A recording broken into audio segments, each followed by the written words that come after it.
ठीक है जी, recording on है। अच्छा जी, वाइट बोर्ड पे सबसे पहले मैं आपको बेसिक सारी चीज़ें, यहाँ पे सारी बेसिक्स होंगी जो कि बहुत बेसिक है या समटाइम हम हमें भूल जाती हैं, तो उधर से मैं स्टार्ट करूँगा और वन बाय वन जो है ना एंड चैप्टर तक जाऊँगा इसको लेके। तो सबसे पहले अगर यहाँ मैं इंपॉर्टेंट चीज़ों की बात करूँ ना, तो क्या चीज़ पूछ सकता है, तो उसमें वो कुछ रैशनल्स की टाइप्स होती हैं, वो किस लिए यूज़ होती है, रियल नंबर्स होते हैं वो उसका क्या रिलेशन होता है, कुछ प्रॉपर्टीज़ है हमारे पास रियल नंबर की।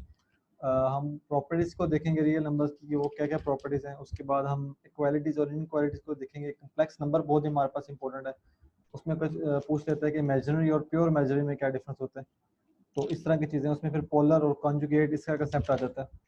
तो ये चीज़ों को ना हमने कवर करना है इसके अंदर। अच्छा जी, इसके अगर मैं स्टार्ट से इसकी बात करूँ, तो स्टार्ट में सबसे पहले तो आपको नेचुरल नंबर जो होते हैं उनका पता होना चाहिए, जो 1 अप टू 100 ऑन तक होते हैं, ठीक है। उसके बाद आपको ऑल नंबर्स का पता होना चाहिए जिसके अंदर 0 इंक्लूड होता है, और 1 2 3 4 5 6 7 8 9 और ये होल नंबर्स होते हैं। उसके बाद इंटीजर्स होते हैं, वो आपको उसका पता होना चाहिए, 0 plus minus 1 plus minus 2 plus minus 3 up to so on, ये सारी चीज़ें होती हैं। उसके बाद आपके पास रैशनल नंबर्स होते हैं। रैशनल नंबर्स वो होते हैं जो कि पी ऑफ क्यू के फॉर्म में होते हैं, और इसमें हमें पता होता है कि जो हमारा क्यू जो है डिनोमिनेटर में वो ज़ीरो ना हो, पहली बात, और आपका जो पी और क्यू जो है ना वो दोनों इंटीजर्स हों, यानी कि इस केस में दोनों। और जो आपके पास इन रैशनल नंबर्स होते हैं वो इस फॉर्म में होते हैं, अंडर रूट के फॉर्म में होते हैं, जिसका जो है ना परफेक्ट स्क्वायर रूट जो है ना वो नहीं होता। ठीक है जी, ये कुछ नंबर्स होते हैं, ये रैशनल और सारे नंबर्स को मैंने डिस्कस कर लिया नंबर सिस्टम में। ये बेसिक्स हैं, इनको आपको पता होना चाहिए। अच्छा, यहाँ पे रैशनल नंबर जो आपका मेन पहला टॉपिक है वो है रैशनल नंबर, ठीक है। इसको स्टार्ट करते हैं। रैशनल नंबर सबसे पहले जो मैंने बात की थी ना, वो ये बात की थी कि जो क्यू रैशनल नंबर है, पी ऑफ क्यू के पॉइंट इसकी फॉर्म में होता है, ठीक है। इसमें जो हमारे पास क्यू है वो हमारा नॉट इक्वल टू ज़ीरो होता है, इसमें पहली बात। और दूसरी बात, तो आपको जो पी और क्यू है वो दोनों बिलोंग्स करते हो आपके उसके इंटीजर्स के नंबर्स में से, ठीक है जी। अच्छा जी, ये कैमरा वगैरह अगर किसी का ऑन है तो उसको काइंडली ऑफ कर दें, मेरे ख्याल में किसी का ऑन है, ठीक है। अच्छा, अब इसकी दो टाइप्स होती हैं, जो इसकी दो इम्पोर्टेंट टाइप्स हैं। कौन सी इंपॉर्टेंट टाइप्स हैं, बस उनका आपको मेन जेनेरिक और जनरल पता होना चाहिए कि क्यों होती है और क्या नाम होते हैं। पहली टाइप होती है टर्मिनेटिंग डेसिमल पॉइंट, ठीक है जी। सेकंड टाइप होती है रिकरिंग रिकरिंग डेसिमल फॉर्म या डेसिमल पॉइंट, ठीक है जी। अब रिकरिंग में क्या होता है कि आपकी जो वैल्यू होती है ना वो स्टॉप नहीं होती, वो कंटिन्यू रहती है। एग्जांपल अगर मैं इसकी लेता हूँ तो 7.91919191 इस तरह से चलती जाती है और ये अप टू 100 ऑन रहती है, ठीक है। अगर मैं बात करता हूँ टर्मिनेटिंग डेसिमल पॉइंट्स की, तो इसके नाम से ही पता चल रहा है कि ये टर्मिनेट कर जाती है वैल्यू। टर्मिनेट कैसे कर जाती है, यानी कि वैल्यू आपकी स्टॉप हो जाती है, ठीक है जी। अब उसकी मैं एग्जांपल लेता हूँ, तो लेट्स सपोज 5.2897, यहाँ पे ये वैल्यू स्टॉप होगी, ठीक है जी। ये टर्मिनेटिंग वैल्यू है और ये जो है ना स्टॉप नहीं हुई है, ये आपकी रिकरिंग वैल्यू, ठीक है जी। ये आज के दो हो गए टाइप। अच्छा जी, अगर अब मैं अब यहाँ पे बात करते हैं इन रैशनल नंबर की, वो पूछ रहा था जी इन रैशनल नंबर की कोई एग्जांपल वगैरह देते हैं। तो इसमें क्या होता है कि ये जो इन रैशनल होते हैं, ये ना तो ये नंबर्स होते हैं आपके, ये आपके पास नॉन टर्मिनेटिंग होते हैं, ना टर्मिनेटिंग होते हैं, ठीक है। और ना ही आपके पास होते हैं ये रिकरिंग होते हैं। तो ये फिर किस तरह के होते हैं नंबर, इसको हम एग्जाम्पल से देखेंगे। एग्जाम्पल से देखेंगे जी किस तरह के नंबर होते हैं, ठीक है। इसकी एग्जाम्पल भी हम लेते हैं रियल लाइफ में। अच्छा, एग्जाम्पल लेते हैं जी, ये अगर 4.5897, ठीक है जी, अगर ये इसको मैं कंटिन्यू रखूँ, ठीक है, अप टू 100 ऑन, तो इस तरह के जो नंबर्स होंगे जिनका परफेक्ट, ये जो इस तरह के नंबर्स होता है उनका परफेक्ट स्क्वायर रूट होता नहीं है, ये जो मैंने यहाँ पे एग्जाम्पल लिखी है ना, तो इस तरह के जो नंबर्स होते हैं वो इरेशनल नंबर्स की कैटेगरी में जो है ना वो आ रहे होते हैं। अच्छा, यहाँ पे एक चीज़ का पता होना बहुत ज़रूरी है, और वो चीज़ हमारे पास है रियल नंबर्स, ठीक है जी। रियल नंबर्स क्या होते हैं। अच्छा, ये मैं स्टेप बाय स्टेप कर रहा हूँ कि रियल नंबर्स की जो अगर डेफिनेशन को हम ड्राइव करें, तो रियल नंबर बेसिकली होते ही हैं कि आर इज इक्वल टू आपका रैशनल नंबर यूनियन और क्यू रैशनल नंबर, यानी कि उसमें यूनियन का मतलब बेसिकली होता है कि एडिशन होता है बेसिकली, तो ये उसमें दोनों नंबर्स ऐड हो रहे होते हैं इसमें रियल नंबर्स के केस में, ठीक है जी। अच्छा, तो अगर मैं क्वेश्चन ये आ जाता है कि रैशनल और इन रैशनल नंबर का जो इंटरसेक्ट होता है तो वो किसके इक्वल होता है, तो वो नल सेट या फिर जीरो सेट या एम्प्टी सेट के इक्वल होता है, ठीक है। इसके दरम्यान में कोई सेट साइन नहीं होता। यहाँ पे इसको दूसरा फाई के केस में शो किया जाता है। अच्छा, कुछ स्टूडेंट जो है ना वो ये मिस्टेक करते हैं कि समटाइम ऑप्शन में लिखा होता है ये वाला, ये सेंटर में फाइल लिखा होता है, इस तरह के क्लोज ब्रैकेट होते हैं, तो उसको चेक मार करके आ जाते हैं। ठीक है, तो ये जो है ना इसका आंसर गलत है। क्योंकि ये आंसर क्यों गलत है? क्योंकि ये जो है ना ये इसको मुझे भी एग्जैक्ट नाम नहीं याद, सिंगलेटन सेट इस तरह का कुछ नाम इसका होता है, जिसका बेसिक जो मतलब ये होता है कि सेट एक बना हो, उसके अंदर एक सेट लाई कर रहा हो ना, क्योंकि फाइव जो है ना एक इटसेल्फ एक सेट है, तो ये दो सेट हो जाते हैं, तो वो एक सेट बन जाता है। तो इसको इसलिए जो है ना इसको आपको नहीं लिखना चाहिए, आपको यहाँ पे ब्लैंक लिखना चाहिए या फिर इस तरह के साइन से शो करना चाहिए। ठीक है जी। अच्छा जी, अब ये चीज़ें क्लियर हो गई हैं। अब इसकी चार प्रॉपर्टीज़ हैं रियल नंबर के अंदर, ठीक है, उसको हम देख लेते हैं। वो सिंपल सी प्रॉपर्टीज़ हैं। प्रॉपर्टीज़ किस तरह से 1 2 3 एंड 4। पहली प्रॉपर्टी क्या है? कहते हैं कि अगर हमारे पास रैशनल नंबर है और उनमें से अगर हम इन रैशनल नंबर माइनस कर रहे हो तो हमारे पास क्या आएंगे? रैशनल नंबर आएंगे। और उसकी बात भी सही है, क्योंकि रैशनल नंबर क्या होता है कि हमारे पास डेसिमल होते हैं और सॉरी टर्मिनेटिंग उस पॉइंट आ रहे हैं, रिकरिंग आ रहे होते हैं। तो जो इन डेसिमल होते हैं उसमें सिर्फ दोनों काउंट नहीं हो रहे होते, ठीक है, ना टर्मिनेटिंग होते हैं ना दूसरे होते हैं।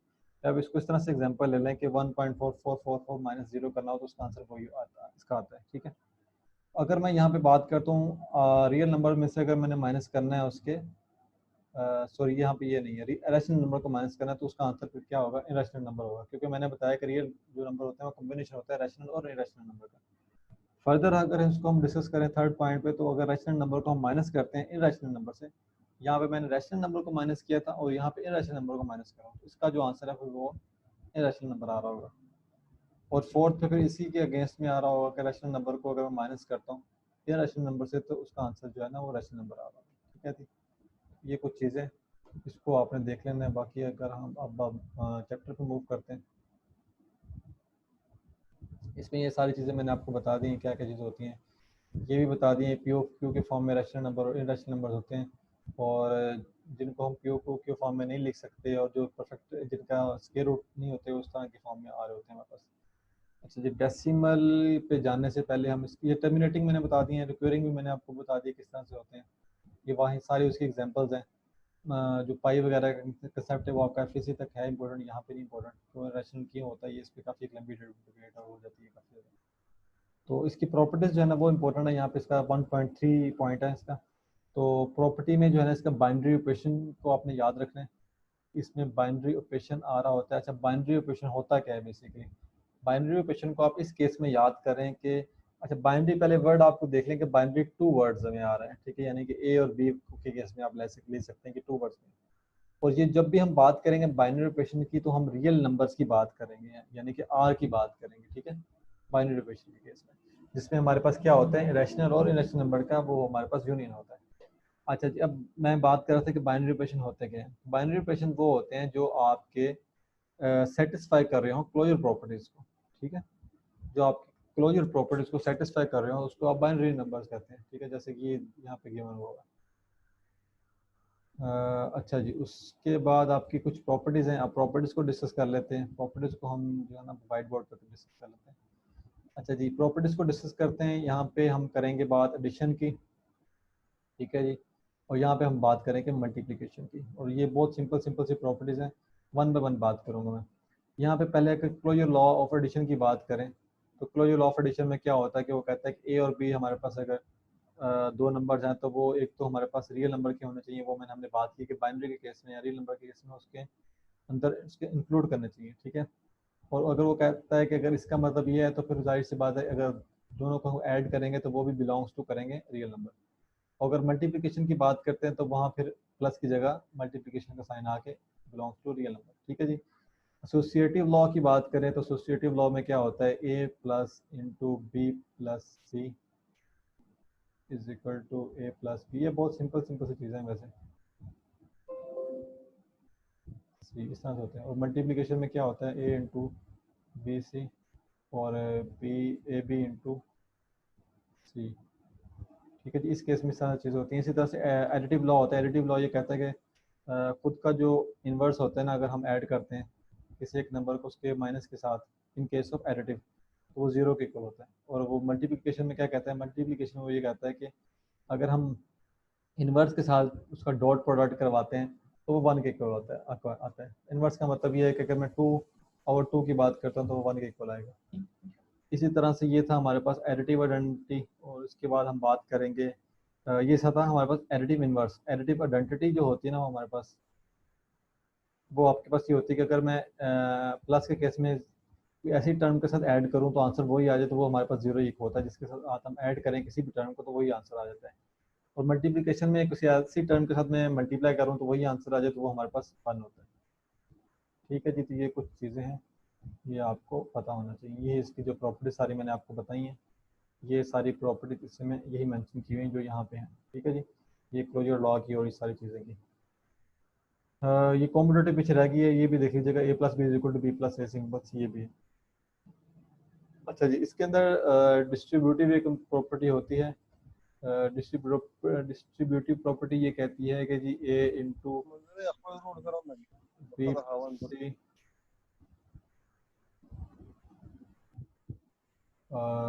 Is equal to AB + BC। ठीक है जी, इस तरह की प्रॉपर्टी, इसको भी आप माइंड में रख लीजिएगा, लेकिन इसमें से इतना ज़्यादा क्वेश्चन आएगा नहीं। ये फिर भी मैं आपको करवा रहा हूँ कि आपको पता होना चाहिए सारा। अच्छा जी, क्योंकि हमारे पास अब टाइम काफ़ी ज़्यादा है तो हम चैप्टर्स को अब थोड़ा सा डीप भी जाके कर सकते हैं ताकि वो आपको पता हो। नेक्स्ट हमारे पास इक्वालिटी और इनक्वालिटी की प्रॉपर्टीज हैं। ये सिर्फ आपने थोड़ी सी देख लेनी। इक्वालिटी के केस में क्या होता है आपके पास कि कोई भी रियल नंबर होता है, रिफ्लेक्सिव के केस में कि वो रिफ्लेक्ट होता है उसी का, तो वो दोनों आपस में नंबर इक्वल होते हैं। ठीक है जी, तो ये कुछ प्रॉपर्टीज हैं इसके, ये भी आप एक दफ़ा गो थ्रू कर लीजिएगा, बहुत सिंपल सी हैं। जैसे हमने एडिटिव, एडिशन और मल्टीप्लिकेशन की बात की है, तो जो हमारे पास इनक्वालिटी की प्रॉपर्टीज होती हैं उसे हम, उसका दूसरा नाम ऑर्डर प्रॉपर्टीज भी होता है, जिसको हम जिसके अंदर कुछ साइन से शो करते हैं, यानी कि लेस देन, ग्रेटर देन। वो इक्वल नहीं होती, वो यहाँ लेस होती हैं या ग्रेटर होती हैं, या फिर लेस देन इक्वल होती हैं, या फिर ग्रेटर देन इक्वल होती हैं। ठीक है जी, इस तरह की ये प्रॉपर्टीज होती हैं, तो इनको भी आप गो थ्रू करके आप इसको देख लीजिएगा ज़रा। अच्छा जी, उसके बाद ये कुछ आगे एग्जांपल्स हैं और ये आपको देख लीजिएगा, आगे एक्सरसाइज है। तो उसके बाद कम्प्लेक्स नंबर हमारे पास टॉपिक है, ये थोड़ा सा इंपॉर्टेंट टॉपिक है, इसके अंदर थोड़ा सा हम डेप्थ में जाएंगे। तो डेप्थ में हम इसका करेंगे कि हमने इसमें किस तरह से इसको कवर करना है।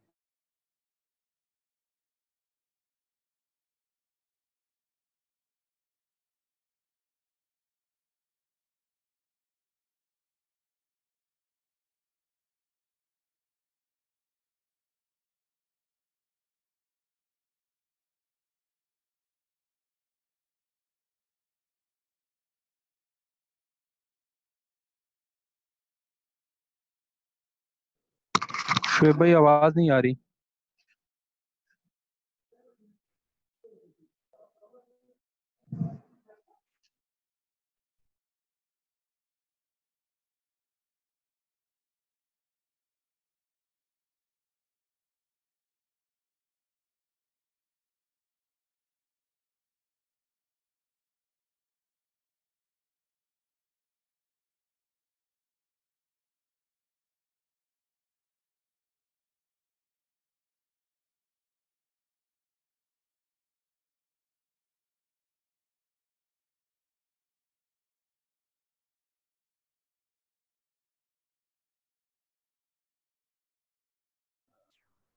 मेरी आवाज़ आ रही है? जी अब आ गई है शुएब भाई। हेलो जी जी जी जी, जी आ गई है शुएब। ठीक है ठीक है। अच्छा जी, कम्प्लेक्स नंबर है। अच्छा ये जी जी, जवाद भाई को कहेंगे गेम ऑफ कर लें। जवाद भाई, मोहम्मद जवाद। मोहम्मद जवाद नाम है, मैं कर देता हूँ। मुझे ना बता दे, मेरा नाम मुझे बता दीजिए करेंगे, अगर किसी का माइक वगैरह इस तरह कुछ चीज़ है तो मैं फिर उसको यहाँ से कर दिया करूँगा। ठीक है जी, यहाँ पे रिकॉर्डिंग हमने की है, ठीक है।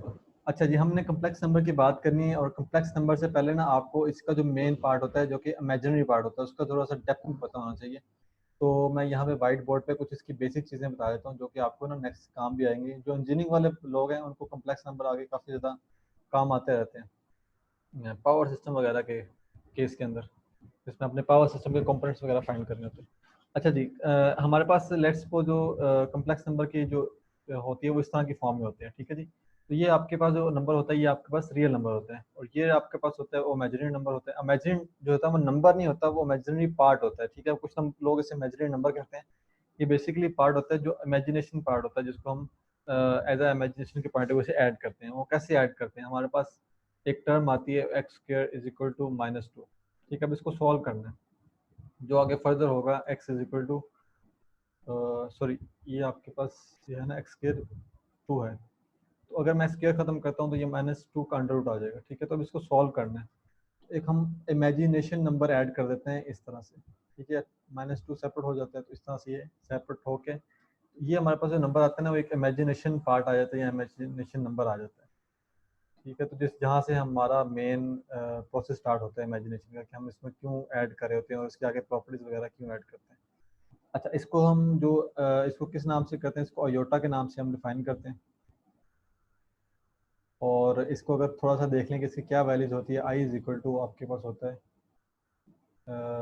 -1, और अगर आई स्क्वायर की बात करूँ तो वो होता है हमारे पास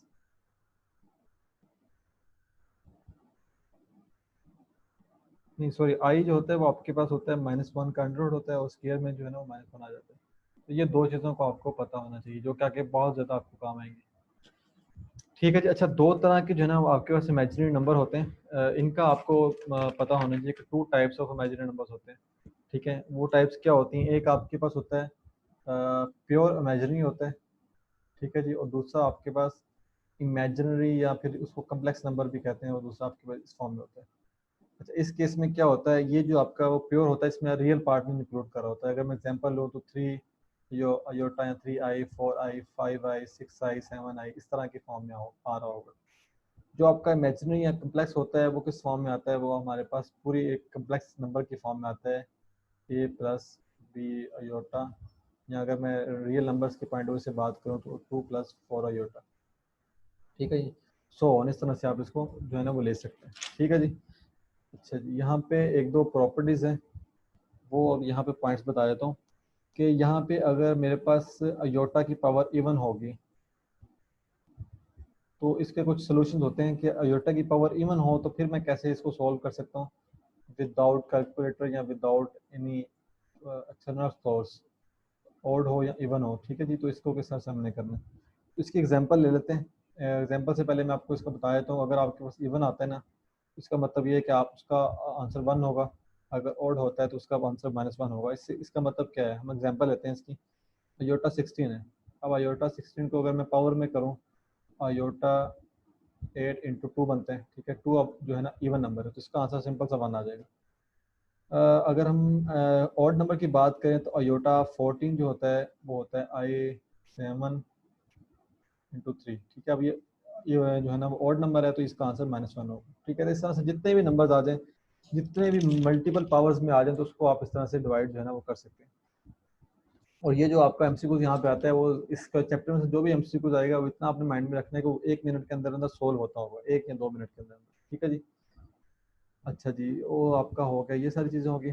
इसके बाद ठीक है, इसका अच्छा एक की पॉइंट है यहाँ, इसके अंदर की पॉइंट है। पॉइंट ये है कि यहाँ पे अगर एमसीक्यूज में आपके पास आ जाता है कि एक आपके पास कम्प्लेक्स एक नंबर्स हैं। ठीक है, जो कंसेक्टिव आ रहे हैं, कंसेक्टिव किस तरह से आ रहे हैं, i n+i n+1 +i n+2 plus i n+3। ठीक है, इस फॉर्म में वो आ रहे हैं। इसका आंसर क्या होगा, इसमें आपने पता क्या, आपने इसको ऐड करना नहीं बैठ जाना कि इसको ऐड करके प्लस सोल्व करके और फिर वो सारा प्रोसेस करके अयोटा की पावर 2 स्क्वायर करके सारा प्रोसेस नहीं करना। जब भी आपने देखना है कि उसकी कंजक्टिव एंट्रीज आ रही हैं साथ अयोटा के, तो उसको आपने इज इक्वल टू 0 कर देना है। उसका आंसर जो है ना वो 0 होगा, यानी sum of 4 consecutive powers of iota is equal to 0। ठीक है जी, तो ये एक की पॉइंट है इसके अंदर। जो इसका सेकंड, ये आपका फर्स्ट की पॉइंट था। जो इसका सेकंड की पॉइंट है वो ये है कि यहाँ पे लेट्स सपोज मेरे पास आता है -a। अगर ये दो नंबर्स को, दो अंडर रूट्स को मैं अगर मल्टीप्लाई करवाता हूँ आपस में, तो उसको मैं मतलब किस तरह से मल्टीप्लाई करवा सकता हूँ। इसको मैंने पीछे भी थोड़ा सा आई थिंक बताया था कि हमने इसको माइनस के पार्ट को सेपरेट कर लेना, ये a आ जाएगा, यहाँ से भी माइनस को सेपरेट कर लेंगे तो ये b आ जाएगा।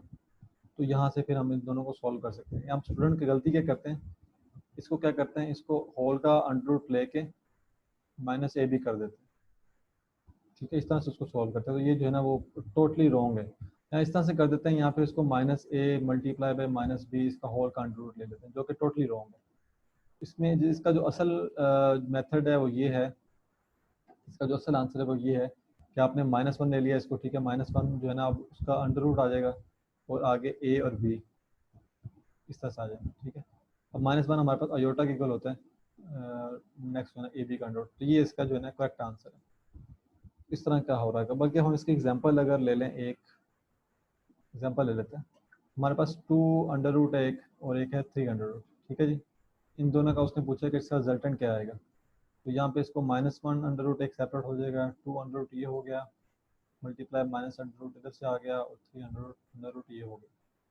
इसको अगर फर्दर सॉल्व करेंगे तो ये भी अयोटा है हमारे पास, ये भी अयोटा है, यहाँ पे 2 अंडर रूट है और यहाँ पे 3 अंडर रूट है, ठीक है जी। ये आगे फर्दर अयोटा स्क्वायर हो जाएंगे। अब ये 2 मल्टीप्लाई बाय 3 हो सकते हैं इजीली।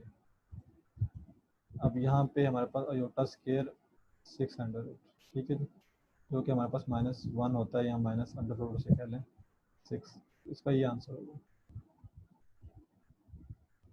ठीक है जी। अच्छा, अब हम आते हैं इसके कम्प्लेक्स नंबर के ऊपर।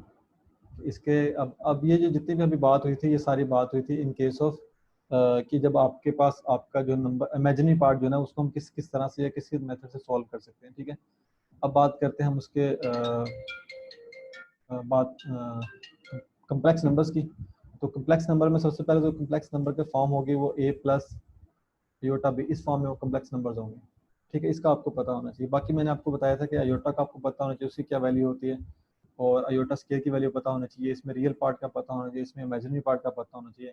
और अगर डेफिनेशन पूछती है तो जो भी नंबर जो भी सेट जो है, जो भी कम्बिनेशन इस फॉर्म में लिखा जाएगा तो उसको हम कम्प्लेक्स नंबर के फॉर्म में ले लेंगे, ठीक है जी।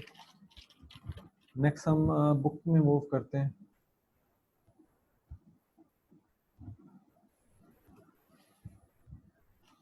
ठीक है जी, ये हमारे पास कम्प्लेक्स नंबर, ये सारी चीज़ें आ गई, ये भी हो गया, इमेजिनरी नंबर भी हो गया हमारे पास, ये सारे पावर के केस भी मैंने आपको बता दिए। ऑपरेशंस के अंदर, अच्छा ऑपरेशंस के अंदर ना इसकी कुछ प्रॉपर्टीज़ हैं, वो मैं आपको वो भी मैं उसके ऊपर सम अप करता हूँ। लेकिन उससे पहले ना एक एमसीक्यूज आता है ई कैट के अंदर। एमसीक्यूज ये आता है कि जो ना जो हर रियल नंबर होता है, every real number is a complex number और नॉट। तो इसका आंसर ये है कि हर रियल नंबर जो है ना वो कम्प्लेक्स नंबर नहीं होता, ठीक है, पहली बात ये है। और दूसरी बात ये है कि हम मतलब रियल नंबर को अगर हम सॉरी ये रियल नंबर कम्प्लेक्स नंबर होता है, वो किस तरह से होता है कि अगर हम दो रियल नंबर का क्रॉस प्रोडक्ट लेते हैं ना तो वो हमारे पास कम्प्लेक्स नंबर आता है।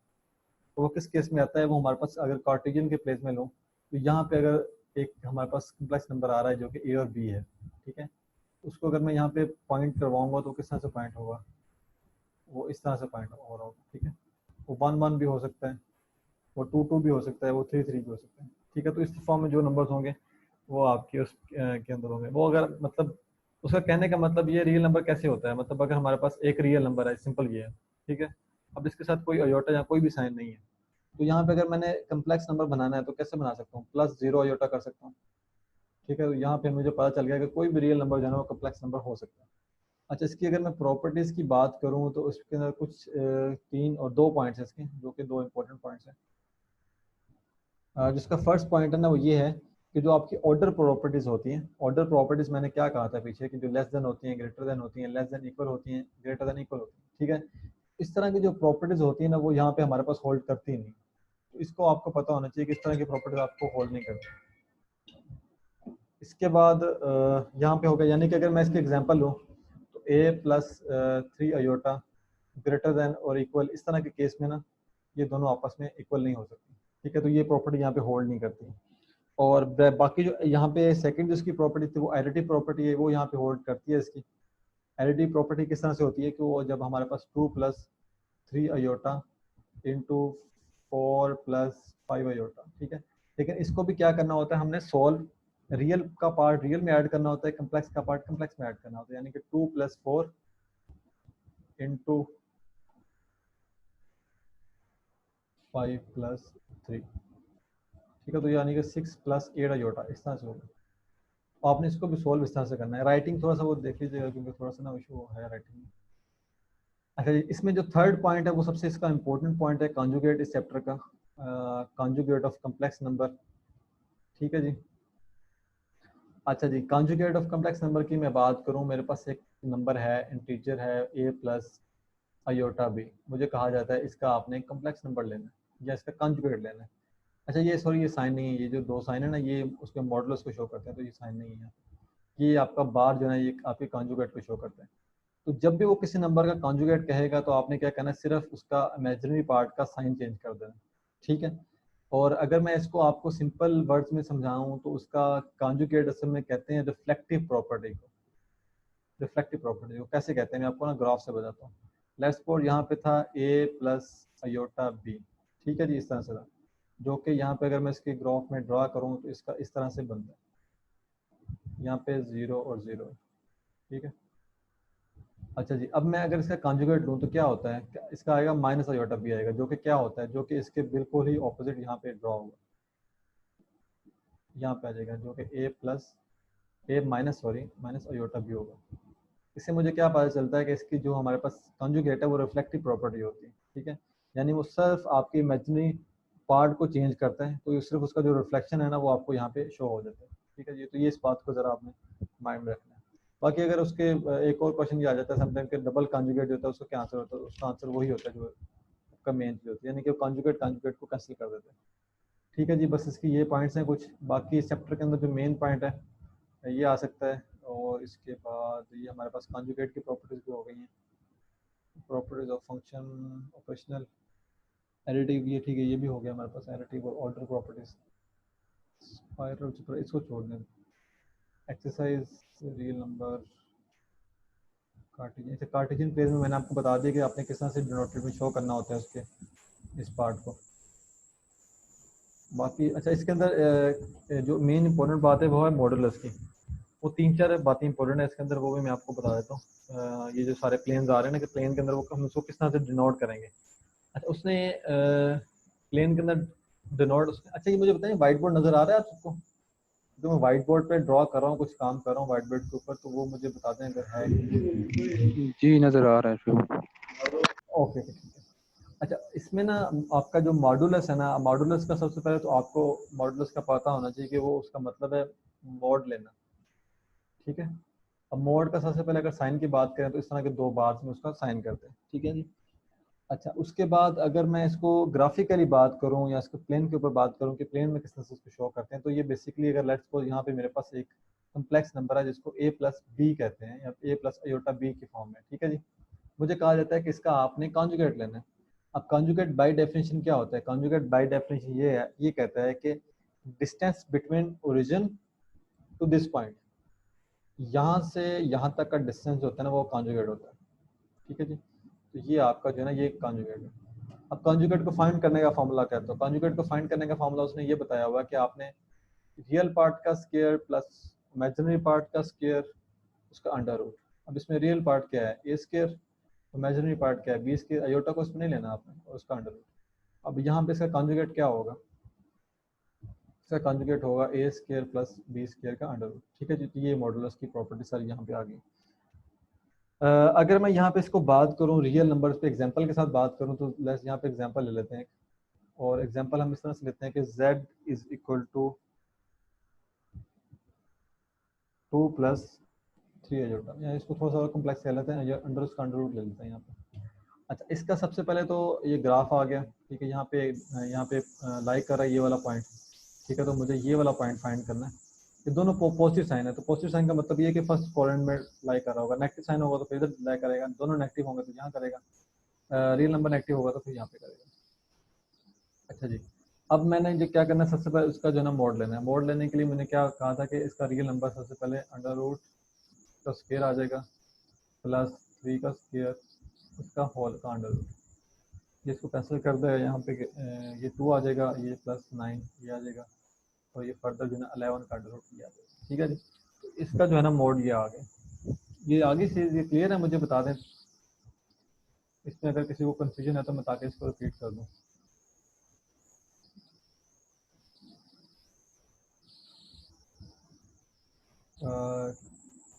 आवाज़ नहीं, आई थिंक क्लियर है शुभ। ठीक है। अच्छा जी नेक्स्ट जो है ना प्रॉपर्टीज़ हैं जो बहुत इंपॉर्टेंट हैं, जिसमें से ज़्यादातर जो है ना 30 to 40% चांस है कि वो कोई क्वेश्चन आ सकता है जिसको आप थ्योरम भी कहते हैं। यहाँ पे थ्योरम भी कहा गया है, उसको प्रॉपर्टीज भी कहा गया है, उसको आप थ्योरम भी ले सकते हैं, प्रॉपर्टीज भी ले सकते हैं। इसको भी मैं आपको ना टेबल इसके व्हाइट बोर्ड के ऊपर बताता हूँ। अच्छा जी, यहाँ पे ना 8 प्रॉपर्टीज हैं बेसिकली, जो लेकिन 6 करने वाली मैं सबको 6 बता देता हूँ। जो उसकी पहली प्रॉपर्टी है वो ये है कि कहता है कि अगर z का कोई अगर एक कॉम्प्लेक्स नंबर है उसका मोड लिया जाए तो वो होता है is equal to z mod के कॉन्जुगेट के इक्वल। तो वो इसके इक्वल होता है, यानी कि चारों प्रॉपर्टीज हैं कुछ ये आपस में इक्वल होते हैं। ठीक है, तो ये इसकी पहली प्रॉपर्टीज कहता है, जो कि प्रूव भी है। अगर इसको प्रूव करना चाहे ना, कोई भी आप नंबर लें उसका कॉन्जुगेट लें, जो भी आंसर आ रहा होगा वो इसके इक्वल होगा। सेकंड जो प्रॉपर्टी है वो उसमें ये कहता है कि जो आपका मोड होता है ना, मॉडुलस होता है, वो हमेशा ग्रेटर देन 0 होता है। ठीक है जी। अच्छा, उसके बाद ये कहता है कि, और सेकंड उसमें ये शो करता है कि जो उसका मोड है वो 0 कब होगा। वो कहता है 0 तब होगा जब उस z की वैल्यू आपके पास 0 आ रही होगी। ठीक है। थर्ड थ्योरम में वो ये कह रहा है कि जो z आपका एक कम्प्लेक्स नंबर है और कम्प्लेक्स नंबर का जो कॉन्जुगेट है वो आपके कम्प्लेक्स नंबर के मोड के स्क्वायर के इक्वल आ रहा होगा। ठीक है जी, ये आपकी प्रॉपर्टी है। और उसके बाद आपकी जो फोर्थ प्रॉपर्टी है उसमें वो ये कहता है कि अगर आप दो नंबर्स का z1 और z2 का दोनों का कॉन्जुगेट लेते हैं तो उसके अलग-अलग कॉन्जुगेट के इक्वल होगा, उसके क्रॉस अगर हम मल्टीप्लिकेशन करते हैं आपस में। तो ठीक है जी, z1 और z2। उसकी फिफ्थ प्रॉपर्टी में वो ये कहता है कि अगर आप zn का, अगर आप एक कम्प्लेक्स नंबर है उसकी पावर है, पहले आप पावर सॉल्व करते हैं फिर उसका मोड लेते हैं, तो वो इक्वल होगा, आप z को पहले उसका मोड सॉल्व कर लें फिर उसकी पावर ले लें, तो ये दोनों चीज़ें आपस में इक्वल होंगी। ठीक है जी। उसके बाद यहाँ पे इसका जो सिक्स्थ प्रॉपर्टी है, सिक्स्थ प्रॉपर्टी में वो ये कहता है कि अगर आप दो कम्प्लेक्स नंबर हैं उनको डिवाइड करते हैं, ठीक है, या उनको डिवाइड करके उनका मोड लेते हैं, तो उसकी वैल्यू इक्वल होगी आप दोनों को अलग-अलग मोड लेके डिवाइड कर दें। ठीक है जी, ये कुछ थ्योरम और ये कुछ प्रॉपर्टीज हैं इसकी, इसका पता आपको जो है ना वो लाजमी होना चाहिए। ठीक है। उसके बाकी कुछ फर्दर हैं दो प्रॉपर्टीज जो कि आप देख लें, आपके ऊपर है, लेकिन वो आएंगी नहीं। उस तरह से है कि z1 का कॉन्जुगेट माइनस z2 का conjugate is less than equal to z1 plus z2 का कॉन्जुगेट। वो यानी को कहना चाह रहा है कि आप इन दोनों का कॉन्जुगेट लें, जो भी वैल्यू आएगी वो हमेशा इन दोनों के प्लस से कम होगी। ठीक है, ये कुछ चीज़ें इसमें पता होना चाहिए। अच्छा, इसमें जो इस थ्योरम के अंदर जो सबसे इम्पोर्टेंट चीज़ है जो ज़्यादातर आती है, जो ई कैट के अंदर तो बहुत ज़्यादा आती है, वो आती है कि आपने लीस्ट और ग्रेटेस्ट वैल्यू फाइंड करनी है। यानी कि वो कहता है कि लीस्ट वैल्यू ऑफ समझे कि दिस सिंप्लेक्स नंबर को फाइंड करें, लीस्ट वैल्यू फाइंड करनी है और ग्रेटेस्ट वैल्यू फाइंड करनी है। ये दो चीज़ें आती हैं। अच्छा, ये आपने किस तरह से फाइंड करनी है, हम एग्जांपल से सॉल्व करते हैं इस चीज़ को। एग्जांपल हम इस तरह से लेते हैं जी, इस तरह की एक हम दो नंबर ले लेते हैं, दो कम्प्लेक्स नंबर। सबसे पहले एक को कहा जाता है कि 1 + 3 अंडर रूट अयोटा है। दूसरा नंबर जो है हमारे पास 2 under root plus 7 under root iota है। ठीक है जी। अब उसमें वो कहता है कि आपने फाइंड करना है इसकी लीस्ट वैल्यू और ग्रेटेस्ट वैल्यू फाइंड करनी है। ठीक है जी। अच्छा, लीस्ट वैल्यू ग्रेटेस्ट वैल्यू से पहले हम क्या करेंगे, इन दोनों का मोड लेंगे। हम मॉडुलस की बात करें, इसका मोड लेंगे 1 1 का स्क्वायर और 3 अंडर रूट इसका स्क्वायर, तो हो जाएगा 1 अंडर रूट प्लस में आ रहा है,